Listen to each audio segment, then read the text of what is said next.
All right, welcome back to Mystic Valley, everyone. We are diving right into the third part of our story, Heart of a Phoenix, and this chapter is a big one. It's called A Letter from the Chaville Fortress.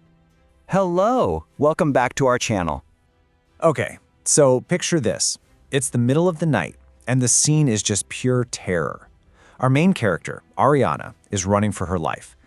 Her lungs are on fire, she's being chased through these dark fields, and it's this desperate, panicked run that leads her right to the edge of a cliff. So she's cornered, right? Can barely breathe. She spins around to face whoever's chasing her, and it's a face she knows. It's Madeline. And she's just got this cold, spiteful smirk on her face. Ariana begs her, "No, please," but it's totally useless. Madeline just shoves her. She's screaming, falling into nothing, when suddenly a pair of strong arms just grabs her. And it's him, it's Warwick. He looks right into her eyes and whispers, "I will always catch you." And with those words ringing in her ears, boom, Ariana, who is now 18 years old, jolts awake with a scream. Her maid, Jane, comes rushing in to see what's wrong. And you have to understand, a whole 10 years have gone by since the thing that caused this nightmare. A decade. But for Ariana, it feels like it happened yesterday. This isn't just some bad dream, it's a memory. A memory that has completely shaped her entire life. So, to really get why this nightmare has such a grip on her, we gotta go back. We need to look at the one event that changed absolutely everything. Let's rewind 10 years to when Ariana was just a little 8-year-old girl, right in the middle of the royal court.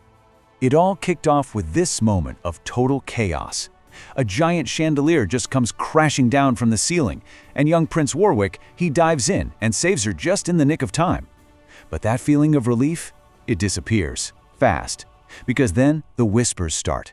Hey, why didn't the great Phoenix prodigy save herself?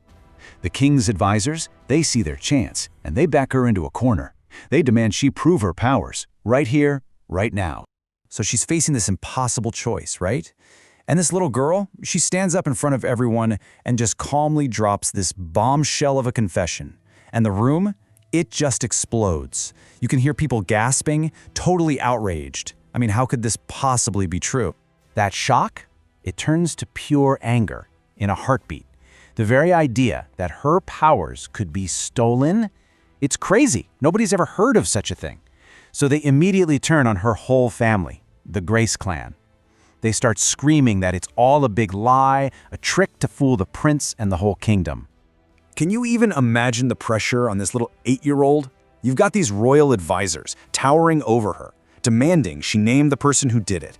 And in her heart, Ariana knows it was Madeline, but she stops. She thinks, how can I do this? How can I accuse another kid without a shred of proof and basically throw her to this angry mob?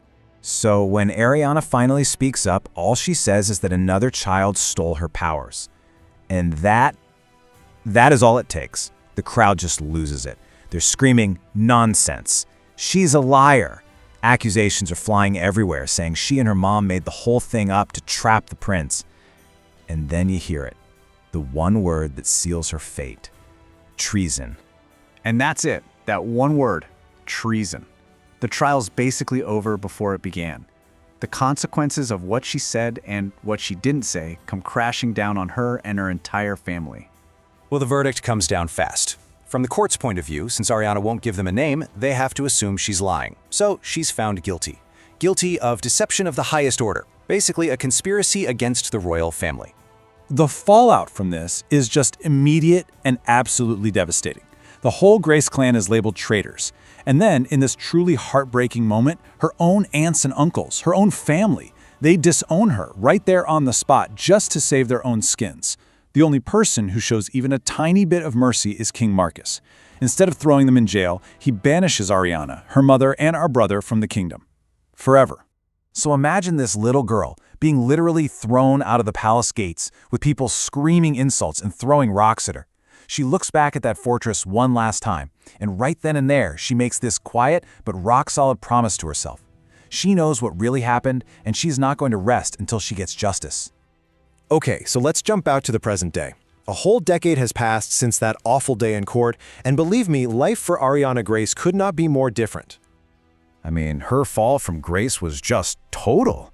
Think about it. She went from being this celebrated prodigy, the heir to a powerful family, to a powerless outcast living in some tiny village on the border. And that label, traitor, has been stuck to her for 10 solid years. But here's the thing about Ariana. Despite everything that happened, she didn't just sit around feeling sorry for herself. They found a place to live in this small village, and while her mother, sadly, never really got over the shock of it all, Ariana, she adapted. She actually embraced her new life. And because she's just so kind and generous, she ended up building a real community, and the local villagers are fiercely loyal to her. So just when it seems like she's finally found a little bit of peace in this new life, you guessed it, the past comes knocking. Literally. It shows up in the hands of her younger brother, Henry, who comes bursting in with something that looks really urgent. And this is no ordinary piece of mail. It's a red envelope, and it's from the Chaville fortress. Now that red color means one thing and one thing only: red alert. This is official, urgent, super important royal business. You just don't see things like this in their quiet little village. Ever. So her brother and her maid are just watching her, holding their breath, while Ariana calmly opens it. The tension in the room is so thick you could cut it with a knife. I mean, what on earth could be so important that the royal family is contacting a banished traitor after 10 years of total silence? And then she reads it. And there it is, the news that just shatters that calm exterior. It's Prince Warwick. The boy who saved her all those years ago, the man who haunts her nightmares, he's coming, right here, to her village on a royal tour. Now, on the outside, she looks pale, but she's holding it together. Inside, though, her world is just spinning out of control. Her heart is hammering in her chest, and this just crippling anxiety washes over her. After a decade of running from her past, it is now literally riding straight for her front door. So the big questions are, why is he coming? And what in the world is going to happen when they finally see each other again? If you like the story, please like and share it, and subscribe to the channel to watch future episodes. Thanks for watching.